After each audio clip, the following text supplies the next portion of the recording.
Alright, we're going to start out by disassembling and getting that bolt out, and we're going to see what bolts we can get in to make sure we get full swing.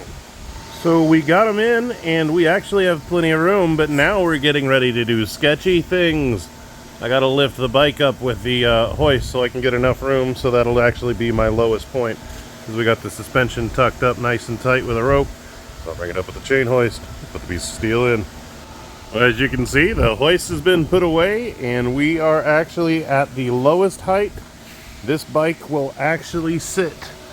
So this is fully dropped. You can see how high the compressor is off the ground. It only goes up from there. Oh yeah. And we kind of got to a point to where I had to take it out. They hit the fender. I'll figure that out later.